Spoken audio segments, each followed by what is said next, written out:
Alors, bonjour à tous, je suis Cyrielle Fleuzy, la directrice de la communication et du marketing de l'EPF. Nous sommes contents de vous retrouver pour ce deuxième échange entre la direction de l'EPF et les parents, donc les parents de tous nos élèves. Donc, nous allons avancer tout de suite. Donc, aujourd'hui avec nous, nous avons Éric Savatero, directeur des formations et du campus de Sceaux, Arnaud Daboville, directeur du campus de Troyes, François Stéphane, directeur du campus de Montpellier, Odile Tissier, responsable du cycle majeur, et avec nous aussi tous les responsables de majeur de l'EPF. Donc voilà, Odile Tissier, Cédric Zaccardi, Antoine Gaume, Léandra Muller-Segar et Joël Nsombe, Maxime Bourguin, Antoine Galmer, Julien Mouton, Omar Sefouni et Julien Gardan. Donc, on va vous faire une petite introduction sur le déroulé de la soirée et nous passerons ensuite directement à vos questions avec une partie plus générique sur toutes les questions que vous pouvez avoir sur la crise sanitaire. Et ensuite, une grande partie de ce live sera consacrée aux majeurs. Donc, voilà, il y a toutes les questions que vous pouvez avoir sur les majeurs. C'est pour ça que tous les responsables sont avec nous. N'hésitez pas aussi à écrire vos questions dans le chat. On va les valider, les publier. On vous répondra soit à l'oral, soit à l'écrit. Un petit rappel sur toute la communication qui a été mise en place depuis le début de ce confinement. Donc, une première partie de communication écrite de la direction directement aux élèves et sur leurs adresses email EPF Edu. Donc, c'est important qu'ils regardent cette adresse-là. Une communication aussi entre la direction et les parents, toujours à l'écrit, et la mise en ligne régulière de toutes les infos sur le site web de l'école. N'oubliez pas que pour ceux qui sont en difficulté, qui ressentent un besoin aussi d'être écoutés ou qui veulent partager quelque chose en lien avec la situation sanitaire, nous avons remis en place l'adresse contactcovid19@epf.fr pour gérer toutes les demandes liées à la crise. Donc, n'hésitez pas à nous écrire. Nous sommes plusieurs derrière cette adresse à répondre aux questions et à orienter les élèves vers les bonnes personnes. Et donc, en termes de communication orale, nous avons un rendez-vous hebdomadaire entre les responsables pédagogiques et les délégués de promotion et un rendez-vous donc tous les 15 jours entre la direction et les parents d'élèves. Voilà, c'est aujourd'hui notre deuxième rendez-vous. Juste une information, souvent on reçoit comme quoi les parents n'ont pas eu les informations. Vérifiez vos spams. L'adresse qui vous écrit, c'est l'adresse communication@epf.fr et il peut arriver qu'on passe en spam, donc vérifiez toujours vos spams. Je passe tout de suite la parole à Éric Savatero, directeur des formations, pour la suite du live. Bonsoir. Donc, je vais revenir juste un instant sur l'objectif de cette réunion. Donc, on peut revenir sur des points d'organisation et de mise en place depuis cette période de confinement, d'expliquer éventuellement pourquoi nous avons pris un certain nombre de décisions et nous avons choisi certaines options. On peut vous faire un retour aussi, un retour des utilisateurs et des élèves sur les dispositifs qui ont été mis en place. Insister un petit peu sur quelques points de vigilance qui ont été soulevés et que l'on essaye de surveiller, et puis aussi, pourquoi pas, un retour sur les aspects positifs et, je dirais, le côté un petit peu satisfaction de ces choses-là.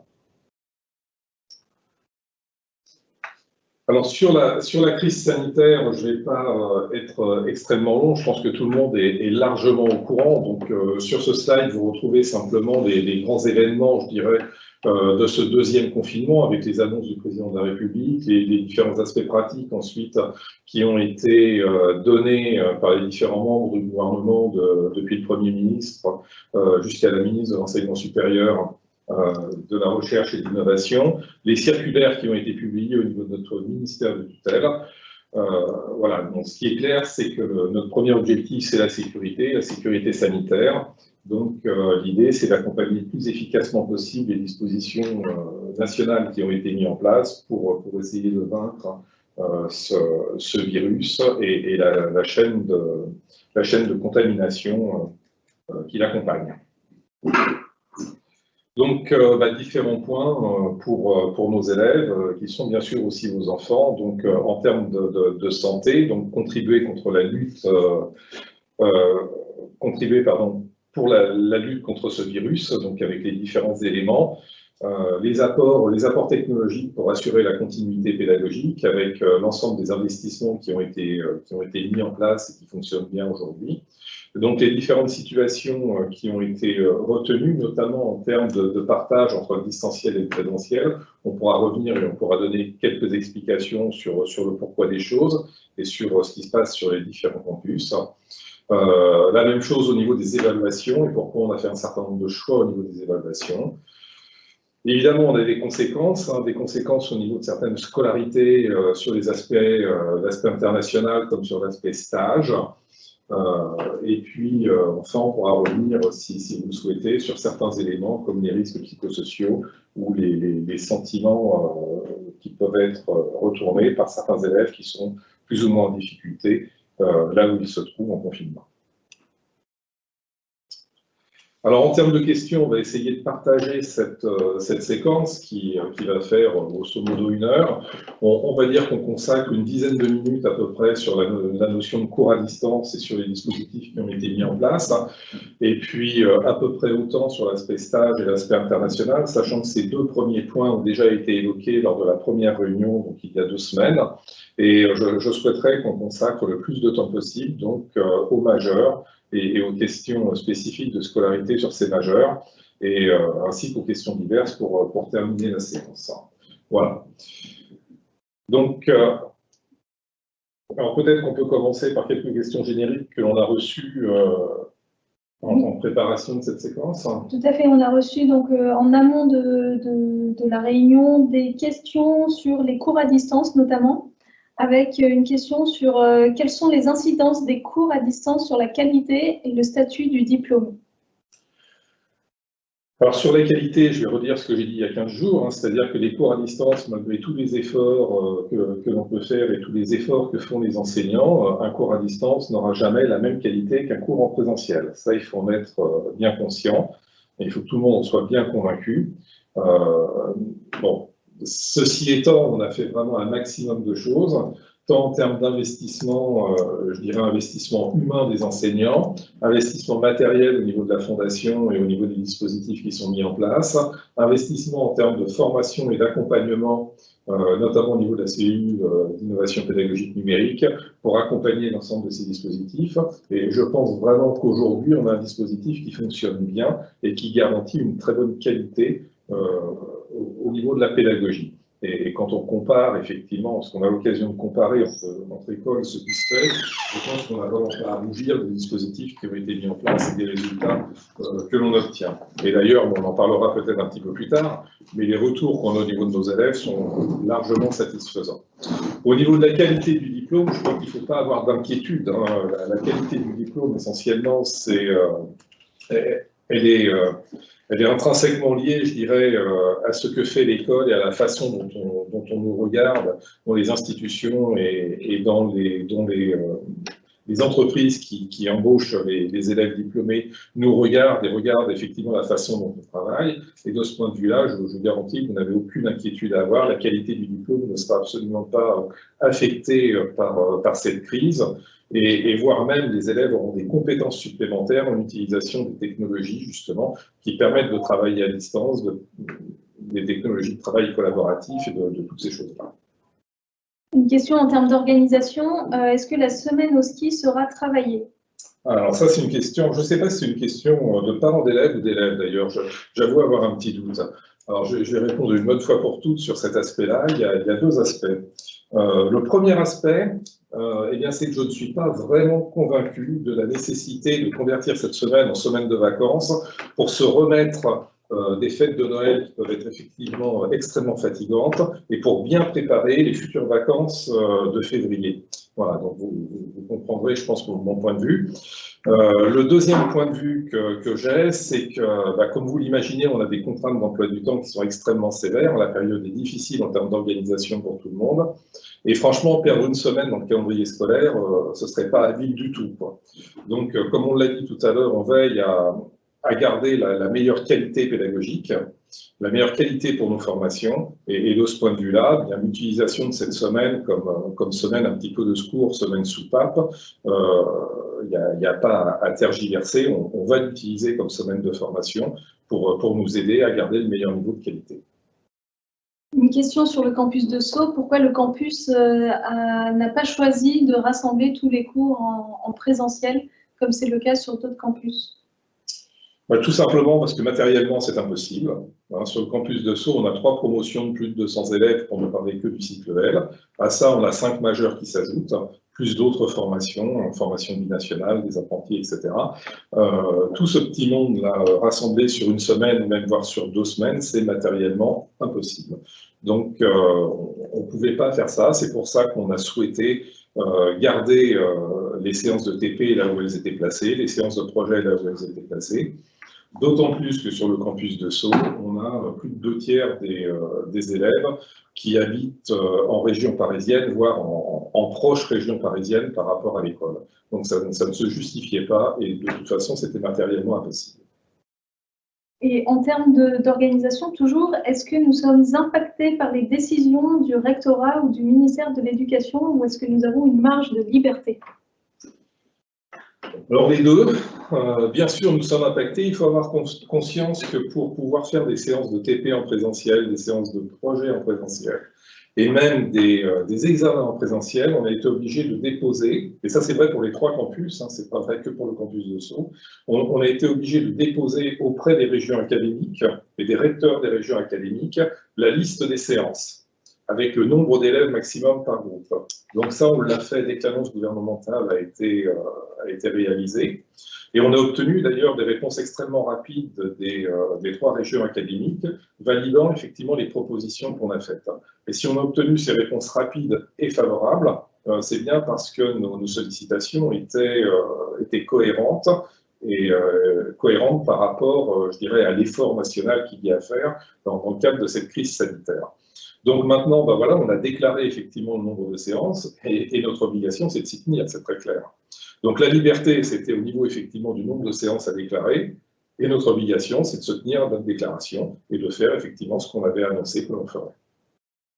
Eh bien, les parents se demandent si ils ont des référents, des professeurs référents pour aborder les questions qu'ils pourraient avoir à propos de leurs enfants. Je dirais que par défaut, ce sont les responsables pédagogiques, les responsables de majeurs, les directeurs de campus, bien entendu. Je pense que tout le dispositif EPF est à disposition. Hein. Il suffit d'envoyer un mail, soit à la communication, soit aux différents responsables pédagogiques, soit au directeur de campus, et on s'organise toujours pour qu'il y ait quelqu'un qui réponde aux sollicitations. Donc de ce point de vue-là, n'ayez pas de crainte, il n'y a aucun mail qui se perd et il n'y a aucun message qui n'obtient pas de réponse. Alors quelquefois, effectivement, ça peut demander 2 ou 3 jours pour obtenir une réponse parce qu'on n'est pas forcément toujours disponible ou parce que la personne que l'on estime la plus à même d'apporter une réponse à la question n'est pas forcément disponible dans l'instant, mais on apporte toujours des réponses, il n'y a pas de souci de ce côté-là. Et est-ce que le Covid a engendré un retard dans l'avancée du programme? Alors la question était spécifique sur les 2e années, mais elle peut concerner toutes les années. Bon, en règle générale, je dirais non, il n'y a pas de retard ou de dysfonctionnement au niveau des enseignements. C'est sûr qu'on enseigne de façon un petit peu différente, hein. C'est sûr qu'il y a des décalages dans le temps de certaines séquences par rapport à d'autres. Je pense notamment au niveau des campus où les TP ont été reprogrammés un petit peu plus tard dans le calendrier. Donc c'est sûr que ça modifie effectivement les choses, mais en termes d'acquisition de compétences pour la fin du semestre, il n'y aura pas de problème et l'ensemble des programmes pédagogiques seront respectés, l'acquisition de compétences sera respectée. Et alors, une dernière question, y a-t-il des accompagnements méthodologiques possibles pour les élèves qui ne peuvent pas facilement travailler en groupe ou s'entraider dans cette période? Là encore, je pense qu'il faut qu'ils en parlent, il faut qu'ils en parlent avec leurs responsables pédagogiques, ils peuvent aussi en parler avec leurs délégués de promotion, puisque comme on l'a dit tout à l'heure, on fait un point hebdomadaire entre les responsables pédagogiques et les délégués de promotion. Donc, s'il y a des difficultés, effectivement, il ne faut pas hésiter à en parler. On essaiera d'apporter les réponses les plus appropriées.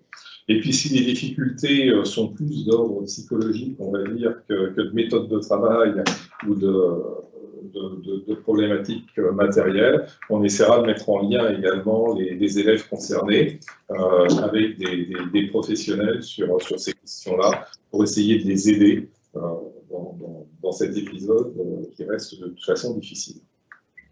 Moi, je pourrais rajouter on a des cours de méthodologie qui sont prévus en première année, donc uniquement pour à Bac+1. Et donc, ces cours de méthodologie ont lieu depuis le début d'année. Et là, ils sont plus orientés sur la problématique du confinement. Mais en effet, il y a des cours de méthodologie qui sont déjà prévus dans le syllabus. Alors, j'ajoute aussi que sur l'utilisation des outils de communication, d'enseignement à distance, on a formé quasiment tous les délégués de groupes dans l'ensemble des promotions à l'utilisation de ces outils. Et les élèves nous ont relayé, je dirais, dans la diffusion des connaissances auprès de l'ensemble des utilisateurs de ces outils pour faciliter leur prise en main par toute la collectivité EPF. Maintenant, en termes de méthode de travail, je dirais je crois que les élèves sont quand même assez doués et utilisent assez facilement l'ensemble de ces technologies, y compris pour travailler en groupe à distance. Je dirais qu'ils ont plus de facilité que les personnes de notre génération. Je dirais que spontanément, ils sont nés avec ces technologies-là et ça pose quand même pas trop de problèmes. Bon, ça dit encore une fois, s'il y a des besoins d'aide de façon ponctuelle, on essaiera d'y répondre au mieux, bien sûr. Alors, on va passer sur la deuxième partie des questions, sur l'international et les stages. Donc, comment se déroule le stage de 5e année? Est-ce que nous avons envisagé des mesures pour aider les élèves dans leur recherche? Alors, je vais peut-être passer la parole à Agnès Auclair, qui dirige le service Relations entreprises et insertion professionnelle. Agnès? Ouvre le micro. Il faut que tu ouvres ton micro, Agnès, sinon… Vous m'entendez? Voilà, ça y est, vas-y. Oui, bonjour, excusez-moi. Bonjour à tous. Oui, donc sur les stages de 5e année, c'est bien ça, hein. Donc, on a effectivement organisé un certain nombre d'événements cette année sur l'organisation des stages et donc pour la préparation, puisque les stages vont démarrer en 2021. Alors déjà, on a organisé pendant 3 semaines un forum carrière, ce qu'on a appelé notre forum carrière EPF, où 42 entreprises de tout secteur d'activité ont participé en distanciel, et ce sur les 3 campus. Donc, ça nous a permis effectivement d'être assez efficace sur l'événement. Au final, nous avons eu près de 450 offres quand même, hein, donc des offres de stage qui ont été proposées cette année aux élèves, donc c'est assez important comme nombre. Bon, en marge de ce forum, il y avait également des entreprises comme Talent, Dassault Aviation, Vinci, Construction, il y avait Bouygues aussi, Construction qui est venue, Dalkia, Legendre. Donc tous ont souhaité faire des événements privatisés, des sessions de recrutement avec les élèves. Et puis, donc ce qu'on a nommé, nous, nos événements Top Chef Entreprise. Donc ça, c'était la première session qui s'est passée fin octobre, donc durant 3 semaines. Donc maintenant, c'est terminé. Alors, j'ai envie de vous dire, motiver un petit peu aux enfants tous à venir participer à ces événements qui sont quand même là avec nos partenaires et qui sont là effectivement pour donner et fournir ces stages. Malheureusement, on a eu, on va dire, un tiers des élèves seulement qui sont venus participer. Je pense que voilà, tous nos recruteurs étaient là à disposition. Ils voulaient absolument recruter nos ingénieurs EPF. Donc voilà, s'il y a des événements comme ça, j'ai envie de dire, poussez-les un petit peu et motivez-les un petit peu à ne serait-ce que s'entraîner, puisque nos partenaires sont tous là pour les aider. Voilà, donc ça c'est sur la partie 5e année. Alors, bien évidemment, il y a d'autres événements qui seront organisés. On va recommencer effectivement tous ces Top Chefs et ces animations autour des entreprises, notamment à travers ces fameux Top Chefs. Il y aura également d'autres animations qui seront créées par le biais de cafés-rencontres, par le biais d'événements qui seront faits comme des sessions de serious game. En tous les cas, de l'animation, on en fait quotidiennement, presque de façon hebdomadaire, donc autour des entreprises, et on essaie de voir comment connecter au maximum tous nos élèves de 5e année pour ce stage de PFE. Voilà. Agnès, nous avons une question aussi un petit peu sur l'organisation du département des relations entreprises, avec une question s'il existe un département pour accompagner les élèves. Tu pourrais peut-être expliquer comment se passe l'accompagnement justement à la recherche de stages, à la fois sur le campus de Sceaux et sur les deux autres campus. Alors, effectivement, nous disposons d'une direction des relations entreprises donc qui est de l'insertion professionnelle, hein, qui a pour vocation de s'occuper des 3 campus. Sa mission principale est de diffuser aux étudiants les offres de stage et de premier emploi, hein, d'assister aussi les étudiants dans leur recherche de stage et vers ce premier emploi. Elle est là également pour conseiller les étudiants qui le souhaitent sur leurs problématiques liées à l'emploi, à l'insertion professionnelle, et de préparer ces élèves qui, pour ceux qui en font la demande, et j'insiste encore, aux entretiens préalables à l'embauche, de recenser les entreprises. On est là aussi pour voilà, les accompagner dans leur méthodologie vers l'emploi et vers l'insertion professionnelle et vers la posture qu'ils doivent avoir pour passer leurs entretiens et vers le premier emploi. Et à cette occasion, donc, on a organisé donc voilà, nos premières sessions. On a fait énormément d'événements là ces derniers temps sur l'insertion professionnelle et on savait qu'effectivement, il fallait accélérer les choses pour les rendre encore plus performants pour leurs entretiens. Il y a eu des sessions d'accompagnement individuel qui ont été faites. Nous avons une personne maintenant qui, à distance, peut intervenir à la fois sur Troyes et Montpellier aussi, en petits groupes où elle peut faire, ou en individuel, ou en atelier, maximum de 10 personnes, des thématiques sur savoir se présenter, comment aborder un réseau, la rédaction et la relecture des CV, les lettres de motivation, la préparation à l'entretien. Voilà, il y a eu des conférences également d'organiser. On a travaillé aussi sur l'image numérique dernièrement. Et nous avons également fait des ateliers LinkedIn pour savoir faire son profil LinkedIn et être repéré par les RH, qui est aujourd'hui le principal outil des RH aujourd'hui pour le recrutement. Enfin, qui fait partie des outils principaux pour le recrutement, bien évidemment. Voilà, d'autres ateliers arriveront. Donc, voilà, on les prépare, on fait notre maximum. Les entreprises et nos partenaires sont là, ils sont proches de nous. On fait le maximum, mais bon, on ne peut pas non plus faire des miracles dans cette situation.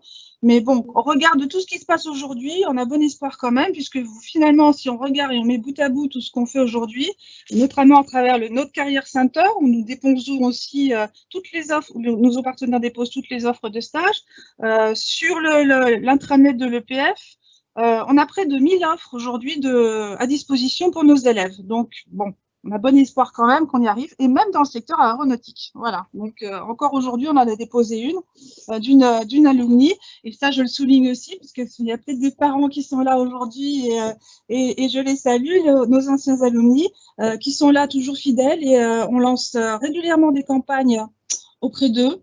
Et ils nous aident beaucoup, et pour n'importe quel stage d'ailleurs, parce qu'on lance nos SOS alumni vers les alumni, et ils sont toujours là auprès de nous, et ils nous remontent aussi beaucoup de stages. Voilà. Merci Agnès. Un complément par Odile Tissier. Voilà, Odile Tissier, donc responsable du cycle master. Je voulais rajouter aussi que les différents responsables de majeurs reçoivent régulièrement des offres de stage, et que habituellement nous les transmettons à nos étudiants en direct, et on les transmet aussi au bureau des stages. Et puis je crois qu'il faut dire aussi une autre chose aux étudiants, c'est qu'ils ont la chance en cycle master d'avoir des intervenants qui viennent prioritairement du monde de l'entreprise, et que c'est une autre grosse entrée pour avoir des contacts et développer un réseau, et qu'il y a aussi chaque année des stages qui sont trouvés grâce aux professeurs, grâce aux intervenants qui viennent donner des cours à l'école. Donc il ne faut surtout pas que les étudiants s'empêchent d'aller solliciter un professeur sur un cours qui les intéresse, sur voilà, l'entreprise à laquelle appartient l'intervenant, et ainsi de suite. Juste un complément, Agnès, s'il te plaît, parce que les parents qui nous écoutent disent que tout ça, c'est donc notamment pour les PFE, les stages de fin d'études et les 5e années. Est-ce que les autres années, les élèves en première, deuxième, troisième année peuvent avoir accès à tous ces services? Bien sûr. Au micro, Agnès. Je pensais qu'il était toujours présent. Non, on me l'a coupé. Allô, allô? Oui, vas-y. Pardon. Donc oui, je disais qu'effectivement, nous avons pour toutes les années mis en place les mêmes supports, les mêmes événements, et notamment pour les élèves de 3e et 4e année, sera organisé prochainement, donc sur le mois d'avril, le forum, ce qu'on a appelé le forum stage et alternance, qui sera également en ligne et accessible pour les 3 campus. Il est à destination des stages élèves ingénieurs et des contrats pro. Pour les 2e années également, nous avons mis en place cette année le stage engagement citoyen. Pour le stage engagement citoyen, le forum nommé Forum solidaire. Et ça se passe au mois de mai.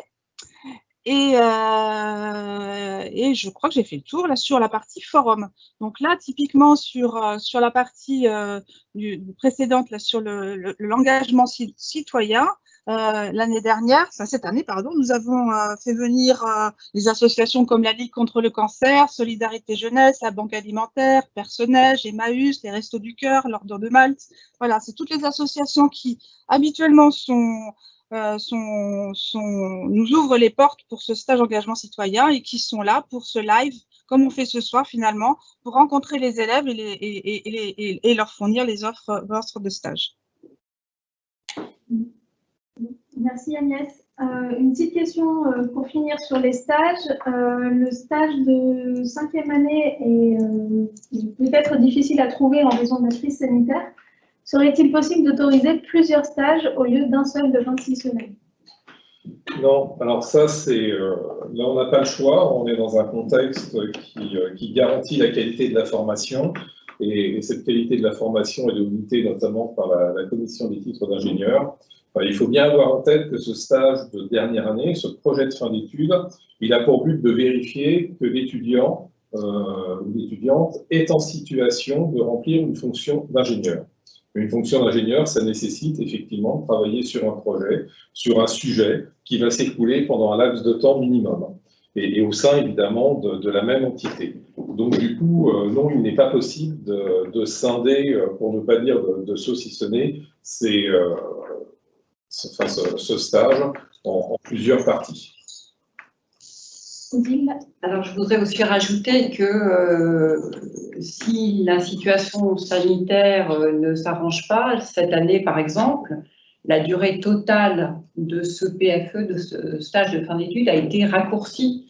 C'était une décision de la commission des titres d'ingénieur. Donc, c'est un aménagement possible si la situation sanitaire continue. D'autre part aussi, je crois qu'il faut rajouter que, parce que c'est vrai qu'un étudiant, donc un étudiant de 5e année va finir son semestre académique fin janvier. Dans l'idéal, il va commencer son stage de fin d'études en février, mais il est possible qu'il le commence plus tard. Le jury de 5e année, le jury de diplôme est fin novembre. Donc, il a jusqu'à fin novembre pour pouvoir soutenir son stage. Si jamais il dépasse le jury de diplôme, si son stage dépasse ce jury de diplôme, dès qu'il a soutenu son stage, on peut lui faire une attestation de diplôme qui ne met pas du tout en péril une prise de job. Donc il ne faut pas non plus se stresser plus que ça si un stage ne départ pas en février, mars, avril. C'est tout à fait faisable. Chaque année, il y a des étudiants qui sont dans ce cas-là. Et ce ne sont pas du tout des étudiants qui sont en perdition par la suite. Voilà, et puis il y a un certain nombre de dispositifs qui existent de façon ordinaire, je dirais, dans les écoles d'ingénieurs, qui font que si jamais un projet de fin d'études était invalidé parce que le sujet n'est vraiment pas bon, les attendus ne sont pas bons, etc., il faut se rappeler qu'un élève a 2 ans de moratoire après ça pour refaire un nouveau stage qui va lui permettre de valider son diplôme. Donc, il y a plein de solutions. Ce que je viens de dire, c'est vraiment la solution extrême. Évidemment, on ne souhaite pas en arriver là. Par contre, les dispositions qui permettent de décaler dans le temps, effectivement, le stage, voire même de raccourcir légèrement sa durée, ce sont des solutions que l'on pratique, que l'on a pratiquées cette année. À chaque fois, il faut raisonner en termes de compétences. Est-ce que les compétences ont été démontrées, les compétences d'un nouvel ingénieur ont été démontrées ou pas? Et à partir du moment où la durée est suffisamment longue, même si elle n'atteint pas la durée initiale qui était souhaitée, à partir du moment où la mission était suffisamment dense, à partir du moment où il y a tous les éléments qui permettent de garantir effectivement cette acquisition de compétences, on fera ce qu'il faut effectivement pour valider le projet de fin d'études. Donc il n'y a pas trop d'inquiétude à avoir de ce côté-là. Et je dirais que l'expérience qu'on a eue, même depuis le début de la crise sanitaire, depuis le mois de mars dernier, montre qu'on n'a pas eu de point de blocage ou de situation extrême à gérer dans ce cadre-là, tant au niveau des stages élèves ingénieurs de 4e année qu'au niveau des projets de fin d'études pour les 5e années. Une question sur l'international avant de passer aux majeurs, parce qu'il y a beaucoup de questions sur les majeurs. Comment les étudiants doivent-ils envisager le volet international, notamment pour la 4e année? Est-ce qu'un semestre à l'étranger vous semble possible dans les conditions actuelles? Il n'y a pas de réponse absolue. Alors je pense que Stéphane va répondre aussi par écrit, je dirais, sur le chat à ces différentes questions. Donc ça complétera ce que je vais dire de façon très, très brève. Il n'y a pas de réponse absolue. Aujourd'hui, on a des élèves qui arrivent à partir à l'étranger, principalement dans les stages Schengen. Donc, si jamais ces dispositions se présentent, il faut bien évidemment en profiter. Encore une fois, sur la partie expérience internationale, il faut raisonner en termes de compétences. À quoi sert l'expérience internationale? Quelles sont les compétences qu'elle doit apporter? Alors, certaines questions, justement, visaient à demander s'il était possible de remplacer un séjour à l'international par le suivi d'un cours à distance dans une université étrangère ou dans une institution étrangère. La réponse est non, parce qu'en termes de compétences, ça n'apporte absolument pas la même chose. Par contre, travailler dans une entreprise, éventuellement même en France, mais cette entreprise travaille avec des services ou avec des sous-traitants qui sont à l'étranger, et travailler en mode collaboratif avec des équipes effectivement qui sont à l'étranger, dans une autre langue que le français, ça peut apporter des compétences tout à fait similaires. Et dans ce cas-là, on validera l'expérience internationale sur ces bases-là.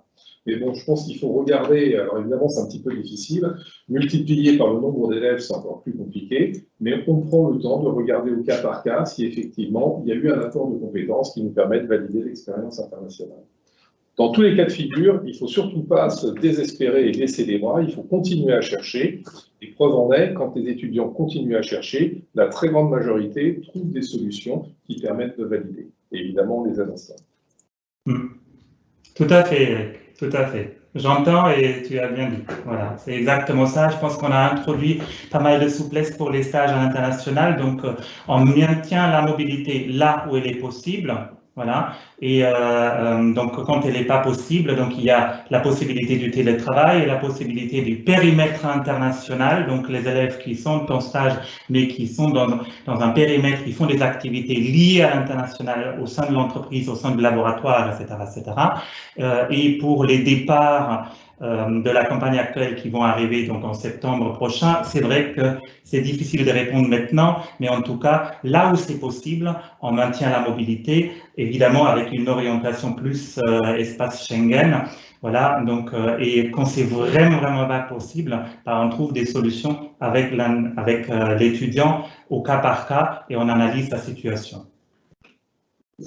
Ok, merci. Pas d'autres questions sur l'international? Sur l'international, non. On va passer au majeur, là? Oui, parce qu'il y en a beaucoup. Alors, avec une première question très générique sur quand est-ce que les élèves auront des présentations des différentes majeures? Oui. Donc, on a maintenu un forum des majeurs qui doit avoir lieu le 11 décembre matin, qui se fera à distance, en visio, et donc qui sera ouvert à l'ensemble des 3e années des 3 campus. Et où là, les différents... alors en fait, on va organiser ça par des créneaux où chaque responsable de majeur fera une présentation. Et puis en parallèle sur les autres, on organisera ça pour que par ailleurs, les délégués des étudiants qui sont actuellement en 5e année aussi puissent répondre aux questions que des 3e années pourraient se poser. Il faut savoir quand même que dès à présent, il y a quand même des films qui sont des petits films très très courts qui sont disponibles sur MyEPF. On donnera le lien aux 3e années pour qu'ils puissent aller regarder ces films-là qui globalement restent encore très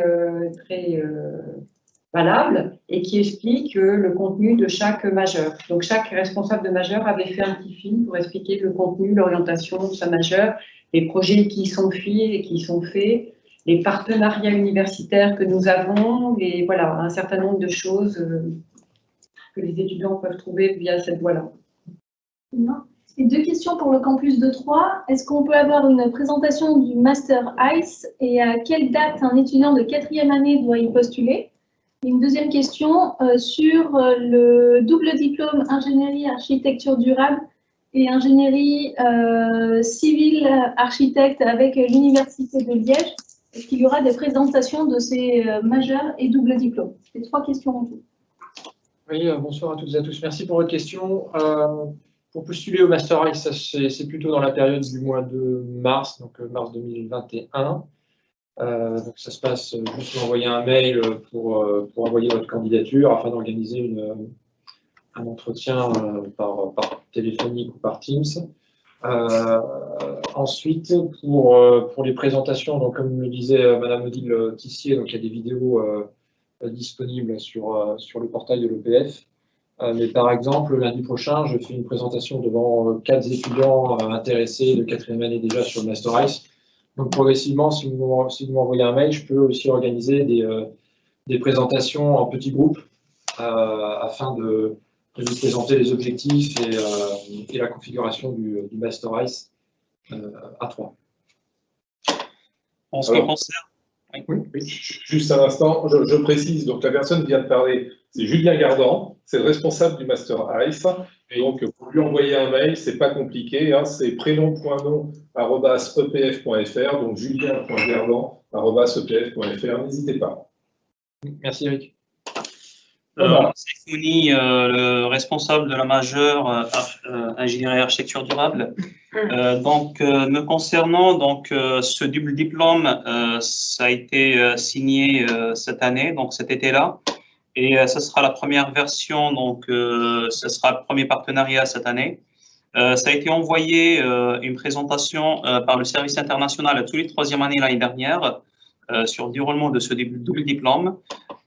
Et puis cette année, donc ils nous ont transmis récemment donc le lien pour le programme, donc les modules, et donc que j'ai pour ma part transmis aux élèves ce mardi.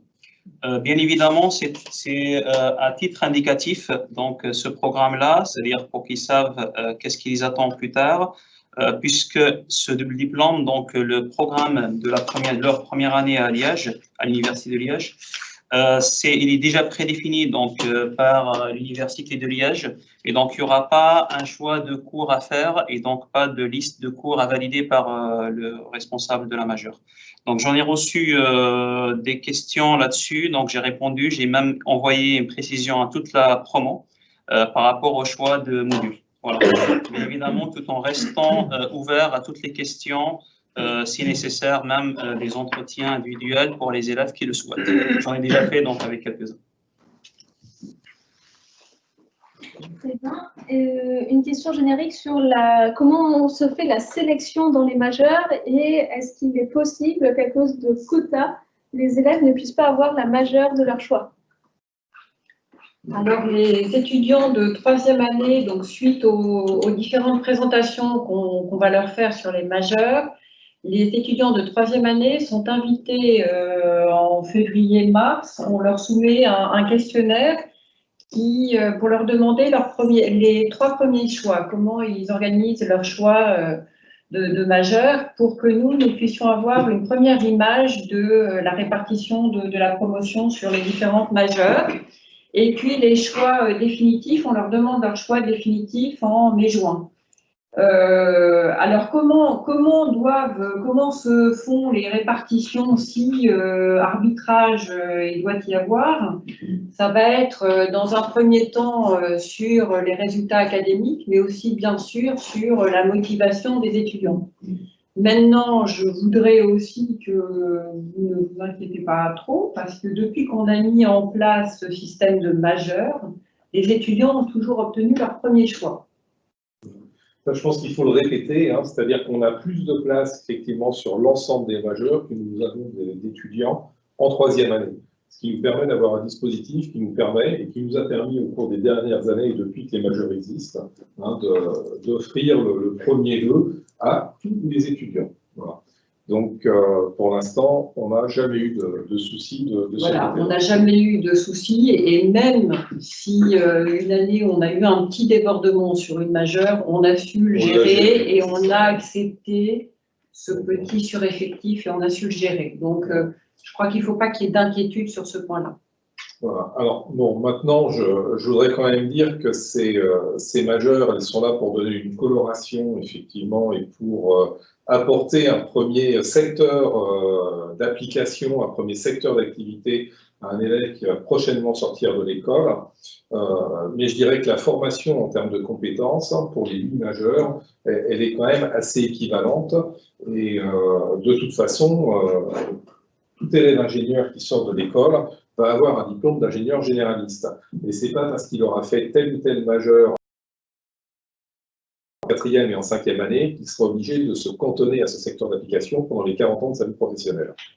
Donc, on insiste beaucoup sur les compétences méthodologiques et on assiste, lorsqu'on suit effectivement la carrière de nos alumni, on se rend compte que les alumni vont changer plusieurs fois dans leur carrière de métier, voire de secteur d'application. Donc, ça montre aussi l'importance de ces compétences méthodologiques. Donc, encore une fois, alors je comprends bien qu'effectivement, quand on a une attirance pour la santé, pour l'architecture, pour le numérique, pour l'aéronautique, on a envie, effectivement, et le facteur de motivation est un élément extrêmement important dans la réussite des études. Donc, c'est bien, effectivement, d'avoir son premier choix. Bon, maintenant, si, alors je vais prendre un cas qui ne risque pas de se produire dans les 2 prochaines années, mais si on avait un sureffectif en aéronautique et que la personne finalement se rabatte sur quelque chose plus en matériaux, par exemple, ben, ce ne serait pas dramatique parce qu'on utilise aussi des matériaux dans l'aéronautique. Donc vous voyez, enfin, il y a aussi des secteurs de recouvrement. Ce que je veux dire, c'est qu'il y a des secteurs de recouvrement entre les différentes majeures et quelquefois, ben, finalement, le choix des étudiantes ou des étudiants pour l'une ou l'autre se fait à peu de choses compte tenu de son propre projet personnel. Une question en lien, est-ce que les élèves peuvent changer de majeur au cours de leur cursus? Alors ça, c'est une question difficile et on a été confronté encore cette semaine à des cas de figure de cette nature. C'est-à-dire que là, maintenant, en termes de calendrier, hein, et je parle pour les 4e années qui sont en cours de scolarité, on est vraiment on est proche de la rupture, hein, c'est-à-dire que les élèves de 4e année qui sont maintenant en 4e année ont choisi leur majeur. Et c'est vraiment trop tard maintenant pour changer de majeur, quoi. Donc ça, il faut quand même le dire et le réafficher, parce que de notre côté, ça nécessite quand même une organisation, donc on ne peut pas se permettre d'avoir des flux jusqu'au dernier moment, et encore moins une fois que les cours ont commencé. Donc, plusieurs éléments de réponse.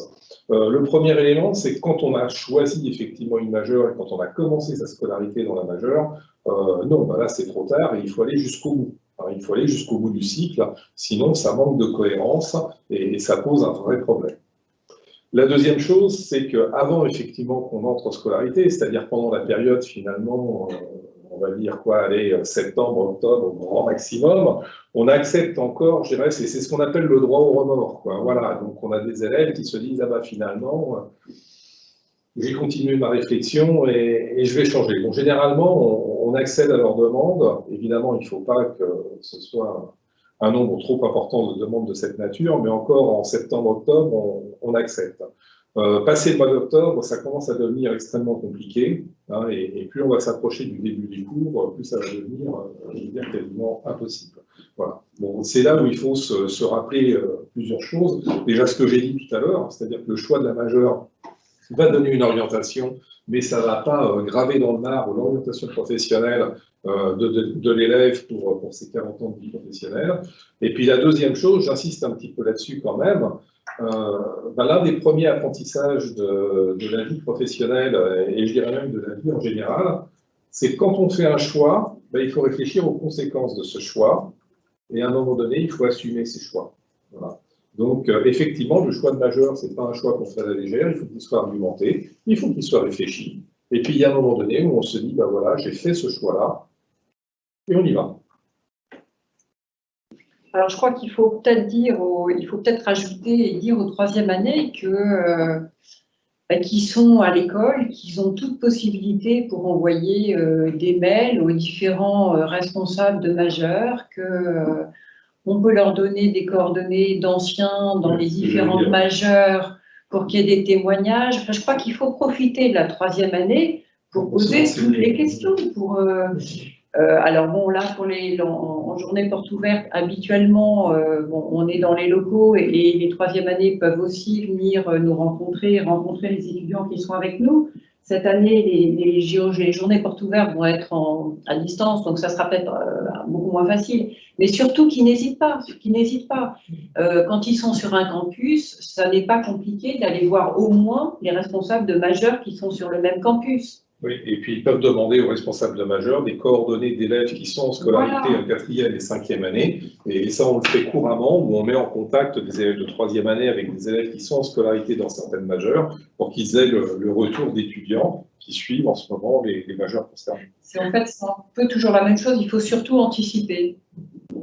Si je peux me permettre, Eric et Odile, juste d'ajouter un point, c'est le Master I, c'est un cas particulier, il peut se substituer à une cinquième année. Pour des étudiants qui ont choisi une majeure en quatrième année. Donc c'est une alternative, on va dire, de choix aussi de réorientation dès la quatrième année. Tout à fait, tu as raison. J'insiste quand même sur un point, le Master I, c'est une philosophie, une finalité qui est bien marquée, hein, qui est tournée vers l'innovation, la création d'entreprises, l'entrepreneuriat. Cette finalité, elle est accessible à partir de n'importe quel majeur, ça c'est un point extrêmement important. Et je serais quand même un petit peu gêné que l'orientation vers le Master I soit une orientation par défaut, parce qu'on est déçu de sa majeure. Pour moi, ça doit être un choix positif, en tout état de cause. Et effectivement, il y a des possibilités, il y a de très belles opportunités, quelle que soit la majeure, pour aller vers l'innovation et la création d'entreprises. Odile, une question sur la majeure aéronautique et espace. Vu le contexte actuel, est-ce que la situation est de nature à freiner l'intérêt de cette majeure? Et que conseillez-vous aux élèves qui suivent actuellement cette majeure? Que dire Alors, écoutez, moi j'ai fait venir un cabinet de consulting à la rentrée scolaire là, qui a fait toute une conférence aux étudiants de cinquième année. Et leur étude, leur analyse, c'était de dire il y a eu d'autres crises auparavant et le monde de l'aéronautique s'est toujours redressé. Et j'ai envie de dire, en plus avec l'annonce des vaccins qui arrivent, à partir du moment où cette crise sanitaire va disparaître et qu'on pourra de nouveau voyager, les gens de l'aéronautique sont plutôt très confiants. Et généralement, après une crise, ça redémarre toujours plus fort. Donc voilà, moi c'est le message que j'ai entendu. Maintenant, au niveau des entreprises, c'est vrai que à l'heure actuelle, ça peut paraître assez difficile et pour l'embauche, surtout peut-être pour l'embauche, mais sur les stages, là, les stages ont l'air de commencer à tomber et des stages intéressants et on n'est pas plus en retard que les années précédentes sur le nombre de conventions signées à la même époque. Donc, voilà. Et puis, autre chose aussi, c'est que le parcours d'aéronautique espace est divisé en cinquième année en 3 parcours différents et des parcours qui peuvent donner lieu à des métiers assez transverses sur la partie exploitation maintenance, sur la partie industrialisation et production, ce qui peut permettre ce qui doit permettre à des étudiants de pouvoir trouver un premier job, peut-être pas dans le monde aéronautique en tant que premier job, mais à terme de pouvoir raccrocher le monde de l'aéronautique dès que celui-ci sera réouvert. Et puis, aéronautique et espace, c'est aéronautique, mais c'est aussi espace. Et c'est aussi espace. Et espace, ça veut dire communication. Et ça, c'est un secteur qui marche hyper fort. Exactement, tout ce qui est satellite. Il y a un gros besoin. Depuis le lanceur, je dirais, jusqu'au satellite, jusqu'aux technologies de communication, etc. Là, il y a de très, très gros besoins et donc il y a beaucoup de sources de stages et d'emploi. Sur la partie exploitation satellite, énormément. Effectivement, énormément de jobs là-dessus. Donc, je pense qu'il ne faut pas être catastrophé. Bon, comme l'a dit Odile, c'est une période effectivement qui est difficile pour certaines compagnies, quand on pense aux avionneurs, aux compagnies aériennes, etc. Mais effectivement, dans l'histoire de l'aéronautique, les choses se sont toujours redressées beaucoup plus vite que les économistes avaient prévu. Et les niveaux initiaux ont toujours été récupérés très rapidement. Donc je pense qu'effectivement, le secteur de l'aéronautique ne va pas mettre 5 ou 6 ans pour s'en remettre. Ça ira beaucoup plus vite que ça. Et puis, il y a eu quand même des décisions du gouvernement. Il y a un plan de relance qui est quand même assez considérable. Et les entreprises, pour moi, j'ai assisté à différentes conférences où les entreprises sont vraiment parties dans une démarche justement de recherche, d'innovation, de développement énorme. Donc, plein de choses très intéressantes. Merci. Une question sur la rentrée des 4e années, donc pour leur 2e semestre. Est-ce qu'on sait si ce sera présentiel ou en distanciel? Eh bien, on n'en sait rien, parce que je ne suis pas capable aujourd'hui de Si on savait, on serait très heureux. Dans quelle situation sanitaire nous serons à ce moment-là. Donc, wait and see. Très bien. Hop, je regarde en même temps les questions qui arrivent. Nous avions une question sur l'information aux 2e année des majeurs. Je pense que c'était peut-être une erreur. Ou est-ce qu'on présente toutes les majeures à tous les élèves en 2e, 3e année ou, C'est en 3e année où c'est fait. Alors, en 3e année, c'est vrai que couramment, c'est en 3e année parce que à très court terme, pour eux, il faut qu'ils choisissent une majeure. Maintenant, c'est vrai que les années précédentes, j'ai été amenée à faire des présentations en 2e année, mais plutôt des présentations assez globales sur le cycle master, mais où on peut effectivement commencer à présenter les majeurs. Mais une fois de plus, il y a des films sur MyEPF qui sont accessibles à tous les étudiants, toute année confondue. Sans oublier tous les éléments de communication, les plaquettes, les présentations sur le site web, les lives avec les élèves. Donc voilà, on fait quand même beaucoup de choses pour présenter les majeurs. Une question pour Maxime Bourguin plutôt. Ça doit être cette question-là. Du coup, est-ce que vous avez des données concernant les débouchés après les majeurs et plus particulièrement après la majeure santé? Alors, pour la majeure ingénierie santé, donc ça fait déjà 3 ans qu'on a fait la majeure. Donc j'ai les données bien sûr des différents stages qui ont été pris sur les promotions antérieures. D'ailleurs, je vais les donner aux étudiants là, en début de semestre. En fait, là, jusqu'à présent, ça évolue beaucoup en fonction des années, mais globalement, c'est beaucoup plus sur l'industrie que sur les hôpitaux. Il y a quelques ingénieurs hospitaliers, c'est un peu plus marginal, mais après, ce sont des postes qui sont quand même un peu plus particuliers, et ceux qui sont intéressés par ce type de postes, on les accompagne un peu plus, notamment pour pouvoir faire des projets avec les hôpitaux, parce que le lien avec les patients sont quand même plus particuliers, c'est pas forcément tous les élèves qui veulent s'orienter vers ce type de carrière. Mais typiquement, il y a beaucoup plus effectivement d'étudiants qui s'orientent vers l'entreprise, ou plutôt des laboratoires de recherche aussi, enfin avec des recherches très appliquées. Il y a un peu des deux. Bien. Une question sur les doubles diplômes. À quel moment se fait le double diplôme dans le parcours de majeur? Généralement, c'est très. En 5e année. Voilà, alors ce sont des parcours bidiplômants. Habituellement, c'est en substitution de la 5e année. C'est-à-dire que la 4e année se fait à l'EPF en majeur et que l'étudiant va être amené à partir en 5e année, soit dans une université française, et à ce moment-là, il fait un semestre académique dans l'université, puis un stage, et ces deux choses vont valider et le semestre académique de l'EPF et le stage de l'EPF. Voilà, ça peut être aussi des parcours de substitution en école partenaire. On a des partenariats avec Centrale Supélec, avec Sciences Po, en fonction ça dépend des majeurs. Après, on a des partenariats avec des universités étrangères. Donc, dans chaque majeur, on a des partenariats. Voilà, c'est généralement, ça commence en 5e année. Il faut voir la 5e année comme étant véritablement une année option. Soit les élèves souhaitent rester dans leur majeur et souhaiter à l'EPF et aller jusqu'au bout d'un programme qui a été construit effectivement sur ces 2 années-là, ou alors ils souhaitent remplacer la 5e année par une scolarité alternative qui peut se faire dans une école partenaire en France, dans une institution à l'étranger, et qui peut se faire également dans le cadre d'un laboratoire de recherche, en faisant ce que l'on appelle un Master 2 à connotation recherche, et avec un stage recherche. Donc tout ça s'organise, il y aura à la fois la partie stage recherche, la partie projet de fin d'études. Et là, je dirais la finalité, c'est de toucher, en étant véritablement acteur, le domaine de la recherche, et de se poser la question de savoir si après le diplôme d'ingénieur, l'élève a envie ou pas de poursuivre sur un doctorat, ce qui est aussi une très bonne possibilité.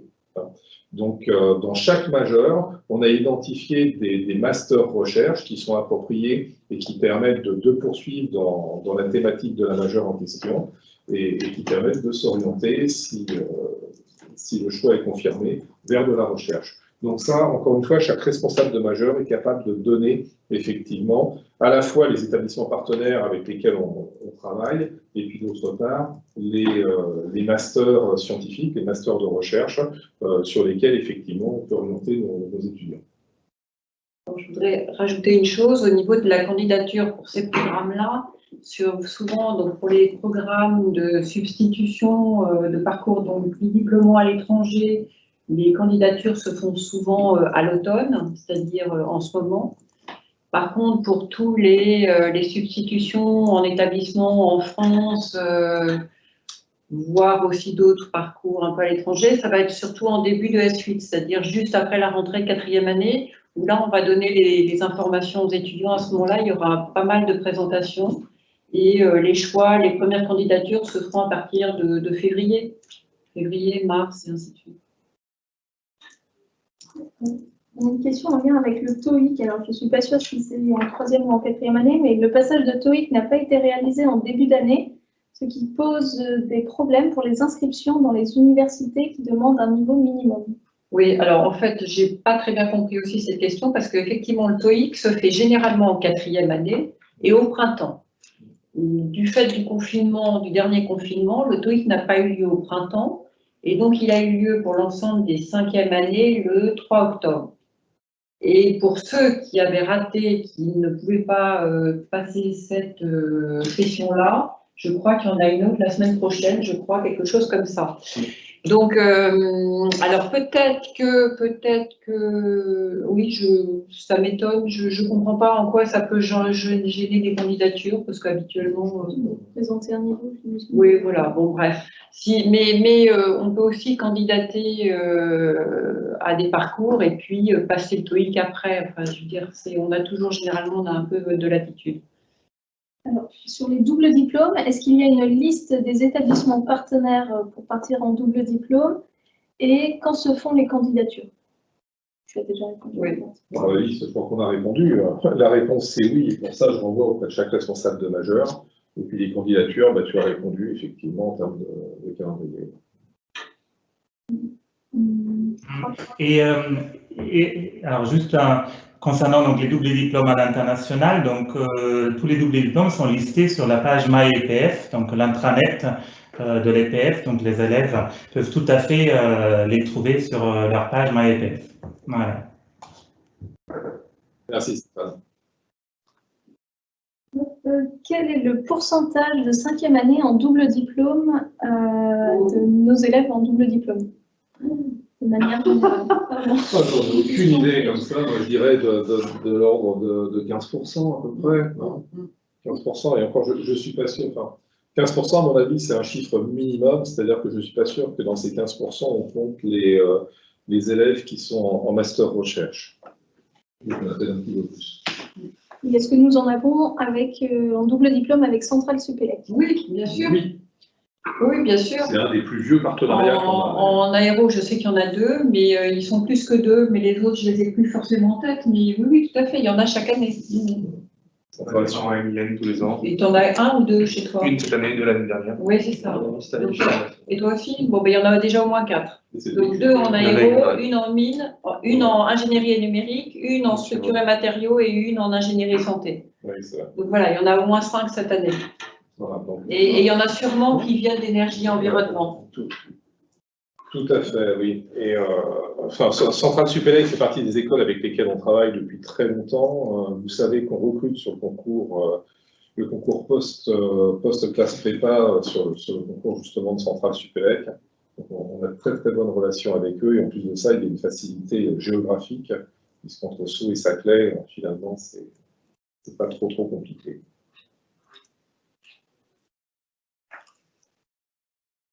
Pardon, je regarde juste les questions qu'on a sur les majeurs. Je pense qu'on a fait le tour pour les majeurs. On a fait le tour pour les majeurs. Est-ce que les responsables de majeurs veulent prendre la parole? Ça serait bien. Peut-être pour compléter, Je pense se présenter chacun et puis dire deux mots. Peut-être qu'on pourrait. Julia, si tu m'entends là sur Montpellier, peut-être que tu pourrais dire un mot sur ta majeure. Oui, bonjour, du coup Julia Mouton, responsable de la majeure énergie et environnement. Vous dire un mot, j'aurais plein de mots à vous dire sur la majeure. C'est une grosse promo, c'est la plus grosse des majeures de l'école. On accueille aujourd'hui à peu près 100 étudiants et on essaye de former nos étudiants sur les métiers de l'énergie, énergie renouvelable, énergie nucléaire et de l'environnement au sens large sur des aspects plutôt pollution, traitement de l'eau, voilà, pour procéder de dépollution, gestion des environnements pollués. Et voilà, si je regarde moi, les effectifs en termes de stages trouvés cette année par rapport à l'année précédente, on est plutôt dans les clous. On a des partenariats avec l'INSTN sur les aspects nucléaires et on a effectivement aussi beaucoup d'étudiants qui partent en substitution de 5e année vers des masters recherche universitaires pour justement, là où on offre une formation assez large sur ces thèmes très très larges de l'énergie et de l'environnement, certains ont besoin de se spécialiser un petit peu sur des aspects que la majeure ne couvre pas et on a donc ces possibilités avec des universités partenaires d'offrir la possibilité à chacun de se teinter dans un parcours qui lui convient plus particulièrement. Ok, merci. Peut-être Antoine, avec toi, pour prendre la parole sur sa toute nouvelle majeure. Oui, alors moi je suis à l'autre bout du spectre, hein. J'ai une toute petite promo, ils sont 15 cette année, c'est la première promotion, donc c'est vraiment une promotion très intéressante avec un esprit pionnier. L'idée c'est de former les étudiants au métier de la data de manière générale, donc à la fois toutes les problématiques de structuration des chaînes d'information dans les entreprises, donc collecte, stockage, toutes les problématiques de traitement et de valorisation de cette donnée avec un parcours math-info, hein, avec un profil très math-info sur mes étudiants.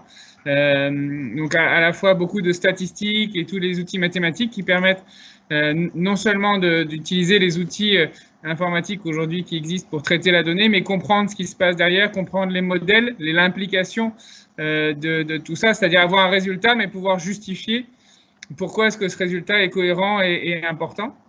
Et un dernier volet essentiel pour moi, qui est la contextualisation. Donc, remettre tout ça dans un contexte environnemental, un contexte éthique et social, puisque du coup, on est au cœur du changement dans la société, dans les entreprises, et donc qu'ils soient armés pour savoir où ils mettent les pieds. C'est une majeure entièrement en anglais, pour préparer nos étudiants à l'international, parce que de toute façon, l'anglais est le langage de l'informatique, et puis pour pouvoir accueillir des étudiants étrangers. Et ça s'appelle la majeure Data Engineering. Data Engineering, tout à fait, merci. Ok. Alors peut-être qu'on peut continuer dans un spectre assez voisin. L'autre, Antoine. Oui, bonjour. Alors, donc moi, je m'appelle Antoine Gaume. Je m'occupe à Sceaux de la majeure ingénierie et numérique, donc qui était historiquement la majeure dans laquelle on faisait le plus d'informatique à l'école. Donc une majeure qui est assez complémentaire avec la majeure Data Engineering qui vient de vous être présentée. Une majeure où on va plutôt s'intéresser à la partie système d'information, à la partie transformation numérique des entreprises et outils informatiques pour la gestion des entreprises. Donc plus de génie logiciel et de développement que de mathématiques appliquées comme dans la majeure Data que vient de vous présenter mon collègue. Et puis, depuis quelques années, une tendance assez importante qui est l'ajout de toutes les problématiques sécurité des systèmes d'information, donc avec aussi bien la sécurité des organisations que la sécurité des réseaux, des postes physiques, etc. Toute la maîtrise des risques dans le domaine des systèmes d'information, en plus des compétences techniques de développement et d'amélioration de ces systèmes.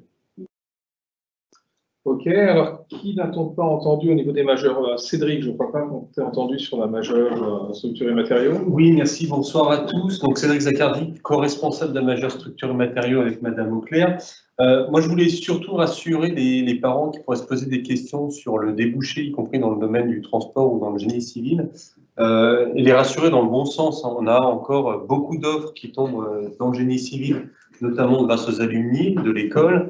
On a aussi des offres en transport et notamment, je rappelle le forum, par exemple, My Job at Future Auto, co-organisé par l'UTAC-CERAM et la Société des ingénieurs en automobile, qui montre encore une fois que les opportunités sont nombreuses dans ce secteur-là, malgré les situations actuelles. Et je voulais aussi rajouter que dans cette majeure structure et matériaux, on était sur une dominante transverse et qu'au final, on pouvait très bien postuler, y compris dans d'autres secteurs d'activité, le ferroviaire, l'aéronautique, le naval, etc.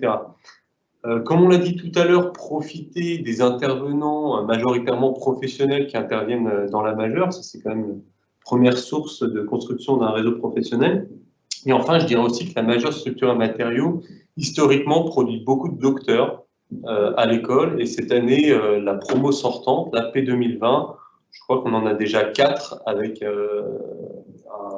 une offre de thèse acceptée dans le domaine notamment des matériaux. Donc ça aussi, c'est une belle opportunité pour nos étudiants sortants, plutôt que de se jeter dans le monde du travail, mais de continuer dans la recherche via un doctorat. Voilà. Voilà. Et il ne faut pas voir la recherche comme étant une alternative au monde professionnel. C'est bien un métier, et les entreprises ont besoin de docteurs. Et une thèse faite dans un cadre d'école d'ingénieur, ça valorise la carrière. Et les 3 années passées à faire son doctorat sont pris en compte dans un début de carrière. Donc, ce n'est pas du tout du temps perdu, bien au contraire. Et j'en témoigne pour avoir été docteur-ingénieur chez Safran, donc en aéronautique, avant de venir à l'école où le doctorat était pris en compte et valorisé dans les carrières ingénieurs. Voilà. Alors, sur cette majeure et sur le secteur peut-être un petit peu plus génie civil, pardon, qui représente à peu près la moitié de la population, un peu plus des 2 tiers. Les 2 tiers de la population, on est en train de signer un partenariat avec une école justement de génie civil qui est proche, qui est à Cachan, qui va permettre pour des élèves qui sont vraiment très spécifiques, très orientés sur certains aspects du génie civil, voire même des travaux publics, d'avoir une 5e année de substitution, comme on l'a expliqué tout à l'heure, justement auprès de cette école. Donc ça ouvre aussi d'autres possibilités. Voilà. Alors, je dirais que du génie civil, on peut peut-être passer à l'architecture. Omar, tu as peut-être un mot pour compléter? Donc, par rapport à la majeure ingénierie et architecture durable, donc c'est avant ex, donc bâtiment durable, et puis majeure bâtiment écocité, et qui est actuellement ingénierie et architecture durable. Elle est en pleine évolution, cette majeure, pour répondre aux exigences d'un marché, de bâtiments et de la ville de demain, et en rénovation ou en design de la ville et du bâtiment. C'est un secteur qui est en pleine transition énergétique et numérique. Cette majeure, donc, elle s'articule sur 3 piliers qui sont la stabilité de l'ouvrage, donc du bâtiment, tout en tenant compte de la sécurité, plus l'utilisation des matériaux, en particulier les matériaux biosourcés. Un 2e pilier qui est l'énergétique, donc dans le bâtiment et dans la ville. Et puis, 3e pilier qui est l'architecture de la ville et du bâtiment. Donc, des compétences transverses pour cette majeure dans le cadre de la transition numérique, que ce soit dans la conception, le BIM et le SIM à l'échelle de City Information Modeling, donc à l'échelle de la ville, et également en simulation numérique, donc pour les calculs. Également, cette majeure propose une ouverture pour les élèves qui s'y projettent pour devenir architectes. Ils peuvent faire donc un double diplôme d'ingénieur EPF généraliste, plus ingénieur civil et architecte à l'Université de Liège. Et puis, il propose également pour les élèves qui s'y projettent pour devenir des urbanistes, donc ingénieurs EPF, plus soit avec l'école centrale ou avec Sciences Po. Donc, ils peuvent faire le double diplôme dans le cadre de l'une ou l'autre. Voilà en ce qui concerne la majeure. Ok, merci. Peut-être un point, je dirais, en marge de la majeure, mais extrêmement lié. Hein. Je signale qu'on a une conférence qui va se dérouler fin janvier sur un thème extrêmement proche de la majeure, hein, qui s'appelle Human Comfort in Building, qui va être une conférence totalement numérique, justement, sur des problématiques de confort dans le bâtiment, dans l'habitat, etc. Donc, qui va reprendre un certain nombre de thématiques qui sont développées dans cette majeure. Donc, n'hésitez pas, là, je m'adresse aux élèves et à leurs parents, n'hésitez pas à vous inscrire pour pouvoir suivre cette conférence internationale. Un mot peut-être, je ne crois pas qu'on ait parlé d'engineering management, soit Joël, soit Léandra, si l'un des deux veut bien prendre la parole pour dire quelques mots sur sa majeure. Bonsoir à tous, je m'appelle Léandra Muller-Ségar, j'espère que vous m'entendez bien. Je suis ravie d'être avec vous ce soir. Alors en 2 mots, l'ADN de notre majeure, c'est améliorer le système qu'est l'entreprise et pouvoir transformer ce système. Donc on utilise des outils de l'ingénieur au service de la transformation de l'entreprise. Donc bien évidemment des organisations et des processus. Et quand on parle de transformation, évidemment on parle de transformation digitale, de pouvoir intégrer la durabilité dans ces transformations et par exemple l'économie circulaire dans les stratégies supply chain. Donc on cherche également à pouvoir améliorer la performance business grâce à la data notamment. Ces transformations concernent toutes les entreprises, tous les secteurs, tout simplement parce que tout le monde se transforme. Ça prépare à quel type de grands métiers? Des métiers de chefferie de projet comme de PMO, chefferie de projet aussi dans un cadre d'agilité comme product owner, des chargés de mission sur l'amélioration des sujets d'amélioration de performance, des postes aussi d'assistants responsables qualité, pourquoi pas des acheteurs industriels aussi ou dans des industries de process, de data analystes également et tous les métiers qui sont liés en fait à l'innovation, mais surtout à la transformation managériale et transformation liée au processus, donc de toutes les entreprises, secteur privé, secteur public, donc les entreprises qui viennent nous voir en général pour recruter nos élèves. Évidemment, le Covid a tout remis un petit peu à plat, mais en très gros, les industries de process, il y a autant des gens de l'agroalimentaire comme Coca qui viennent nous voir, ou le groupe Unilever ou Mondelez, donc les industries agroalimentaires ou Danone, que des entreprises éventuellement PSA, Renault, c'est arrivé aussi chez Airbus dans une moindre mesure, qui cherchent des gens pour améliorer les processus supply chain ou l'amélioration d'une ligne de production. Et il y a également les métiers de la banque, c'est assez demandé par nos élèves aussi, qui ont envie de travailler sur des grands projets de transformation ou de digitalisation, notamment des services aux clients. Et c'est assez nouveau, on a bien aimé pousser ça à l'école aussi, améliorer les relations qu'on puisse avoir avec le monde du retail, donc notamment des grands acteurs de la grande distribution. Et nos élèves travaillent aussi sur, bien évidemment, l'implémentation des nouveaux modèles de e-commerce, par exemple, imaginons des nouvelles solutions de drive pour les clients, etc. Ça passe par de la cartographie des processus, de l'amélioration des performances, des standards, etc. Voilà en gros ce qu'on peut vous dire. Donc la majeure est très large sur ses débouchés et bien évidemment accueille des élèves qui ont envie de travailler à l'international. Et il y a pas mal aussi, comme dans d'autres majeures, d'élèves entrepreneurs qui ont envie et qui ont des vocations à bouger un petit peu, et on partage aussi ce soin de l'entreprise et de soutenir nos élèves avec tous les autres responsables de majeure et Julien Gardan en ICE aussi à 3. Voilà pour cette majeure. Joël, est-ce que tu veux rajouter quelque chose peut-être sur l'économie circulaire? Joël est le responsable de la majeure. Oui, c'est ce que j'allais dire, peut-être une dimension économie circulaire qui est aussi absolument très majeure. Voilà. Bonjour tout le monde, Joël Sondé, donc effectivement co-responsable de la majeure avec Léandra. Alors, Léandra a très bien résumé le cœur de la majeure, c'est-à-dire que l'idée c'est d'essayer de mettre en avant les 2 grandes transformations qui structurent notre société actuellement et les organisations, le digital et l'économie circulaire, enfin de manière plus générale la transition écologique, et de voir comment est-ce que ces transformations vont nous amener à repenser la manière dont on va piloter les projets, gérer les processus dans les organisations, les transformer, et quel rôle nos ingénieurs vont avoir dans ces futures transformations. Alors plus spécifiquement sur la question de l'économie circulaire, donc qui est en fait l'axe sur lequel je développe mes recherches au Centre de gestion scientifique aux Mines de Paris.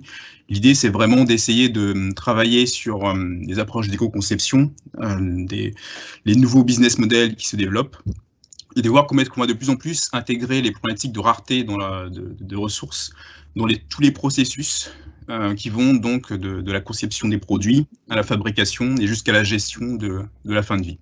Donc c'est tous ces éléments-là, tous ces questionnements, ces outils qu'on intègre de plus en plus dans nos formations. Super, merci. Peut-être un mot sur la majeure ingénierie de santé avant de conclure cette séance. Oui, bien sûr. Alors, Maxime Bourguin, responsable de la majeure ingénierie et santé. Du coup, le domaine de la santé est vraiment l'effervescence en ce moment pour diverses raisons. Du coup, ce n'est pas un domaine qui est vraiment en première ligne sur la grosse part d'emploi. Il y a des acteurs qui se positionnent qui n'étaient pas attendus, mais c'est plutôt pour eux des bonnes nouvelles. Je pense notamment à des nouvelles technologies qui sont assez récentes dans le domaine de la santé, que ce soit la fabrication additive, par exemple, qui s'en sort vraiment bien en ce moment. Donc, dans la majeure, on co-développe la majeure avec le pôle de compétitivité médicine qui nous permet notamment d'enrichir notre vision sur les compétences attendues en formation initiale. Donc, c'est des pôles qui sont en lien très fort avec les entreprises et le tissu initialement parisien, mais qui est étendable au moins à tout territoire et voire à l'international. On est focalisé sur tout ce qui va être plutôt donc MedTech, c'est-à-dire toutes les technologies pour la santé, mais aussi avec la e-santé pour le parcours numérique.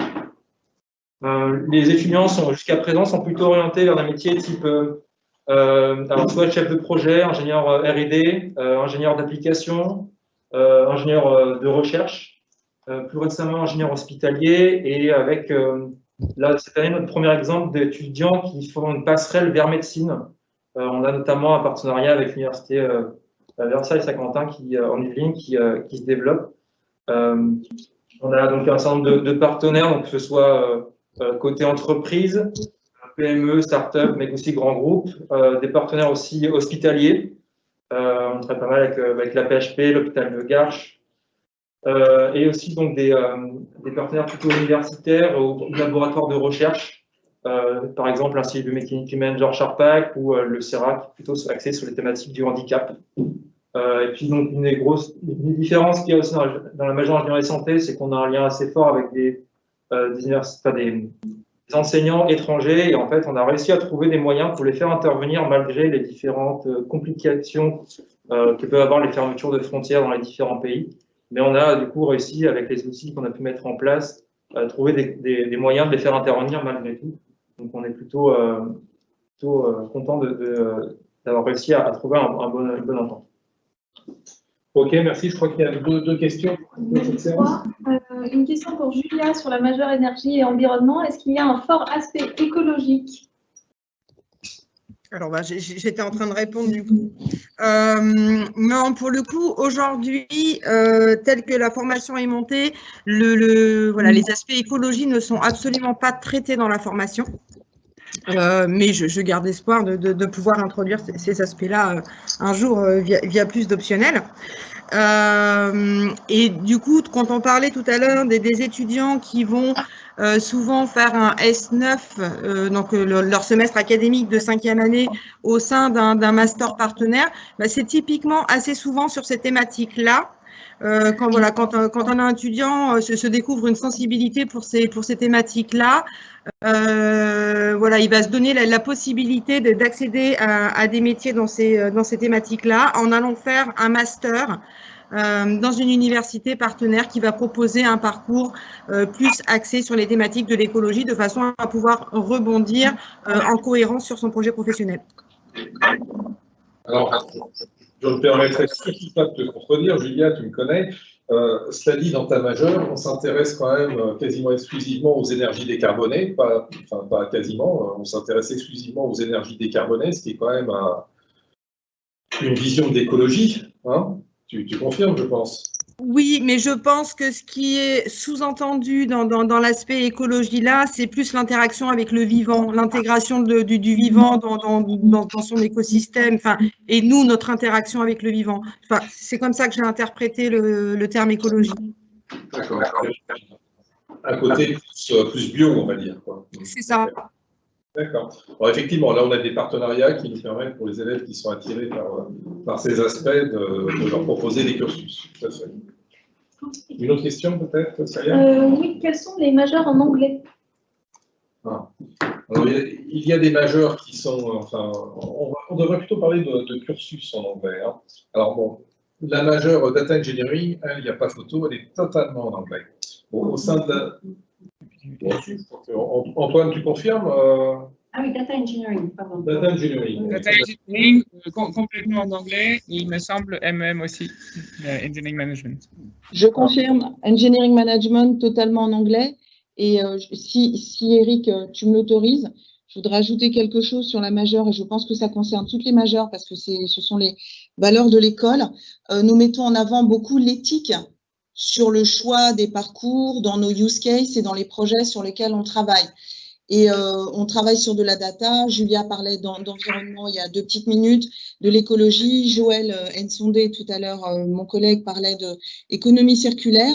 On a des élèves qui veulent du sens, on compte sur eux, peut-être pas pour changer complètement la planète, mais pour en tout cas nous faire rêver et apporter un espoir à tout ça. Et je trouve que l'éthique, je tenais à le dire, c'est important et c'est ce qui fait qu'on y met plus de sustainability, etc. dans les transformations. Voilà, Eric, je me permettais ce commentaire qui me paraissait important. Tu as raison, c'est une bonne remarque et tu as raison, ça vaut pour toutes les majeures puisque notre marque de fabrique, c'est de s'intéresser à des problèmes de société. Et de regarder tous les aspects. Effectivement, l'éthique est un aspect extrêmement important, faire réfléchir nos élèves à leur impact, l'impact de leur action, effectivement, sur l'ensemble de leur domaine d'application.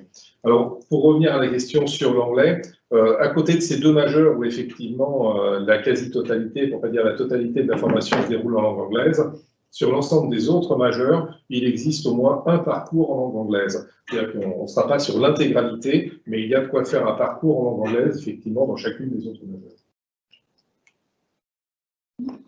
Une question sur les VIE. Comment se passent les VIE? Est-ce que c'est sous convention et à combien s'élèvent les frais de scolarité? Alors, il n'y a pas. Donc, VIE, c'est le volontariat international en entreprise. Cela concerne essentiellement, en fait, initialement, c'était quelque chose qui se faisait une fois qu'on avait obtenu son diplôme Bac+5. C'est post-diplôme. C'est post-diplôme. Maintenant, il est admis depuis plusieurs années qu'on peut commencer un VIE lors de son PFE, c'est-à-dire que les 6 premiers mois du stage de fin d'études peuvent faire partie d'un VIE. Alors, je crois que il me semble que la durée minimum d'un VIE, c'est 1 an et ça peut aller jusqu'à 2 ans. Et en fait, on est salarié de l'entreprise, donc il n'y a pas de frais de scolarité. Généralement, c'est bien payé. Et donc, c'est une entreprise française qui vous envoie à l'étranger et qui vous donne une mission. Et donc, quand c'est un PFE, donc les 5e années ont cette possibilité-là. Donc, ça se fait par Business France, je crois. C'est l'organisme qui centralise toutes les propositions de VIE. Et donc, quand un étudiant part pour un VIE, au bout de 6 mois, à la fin de son PFE, il est à l'autre bout du monde. Et donc, dans ce cas-là, on fait sa soutenance à distance via les outils modernes de communication, comme on fait maintenant pour tout le monde d'ailleurs. Donc, on sait faire. Voilà, donc il n'y a aucun problème. Et c'est justement une piste très, très intéressante pour valider l'international. C'est généralement très bien payé. Donc, il n'y a rien à payer, mais on est payé. Donc, c'est très bien. Très bien, merci. On est arrivé au bout de toutes les questions, sachant qu'on a répondu à beaucoup de questions aussi par écrit. Pour répondre à une question qui revient souvent, vous aurez accès au lien de l'enregistrement de cette réunion. Et nous essaierons de faire un petit compte-rendu aussi avec toutes les questions et d'y apporter des réponses que nous mettrons à disposition donc, de tous les parents. On a juste une question aussi sur est-ce que ce type de réunion va être organisé pour les parents des autres formations FA, FQ, bachelor et apprentissage. Il n'y a pas de raison, on peut faire tout à fait. Donc l'idée, la première réunion, elle était assez générale, je dirais, sur l'ensemble de l'école. Donc, on a eu principalement des questions sur le cycle licence. Cette deuxième réunion, on a souhaité l'orienter plus sur le cycle master et sur l'ensemble des majeurs. La prochaine réunion, donc dans 2 semaines, on peut effectivement la dédier plus spécifiquement à l'apprentissage. Peut-être faire un focus apprentissage aussi contrat de professionnalisation, ça permettra de reparler des majeurs. Et puis bachelor, puisque dans les bachelors, la partie apprentissage est extrêmement présente aussi. Oui, tout à fait. Et puis la formation franco-allemande, effectivement, on peut évoquer des parcours binationaux. Donc, de toute façon, on prend toutes les questions, puis on essaiera de partager le temps un petit peu comme on l'a fait aujourd'hui entre les différentes thématiques, bien sûr. Très bien, écoutez, merci à vous toutes et à vous tous qui étaient à distance pour cette séance. Et puis, merci également à tous mes collègues qui se sont rendus disponibles ce soir pour répondre aux questions des parents d'élèves. Voilà. Très bien, écoutez, très bonne soirée et puis bon week-end à tout le monde. Portez-vous bien. Merci, bonne soirée. Bonne soirée.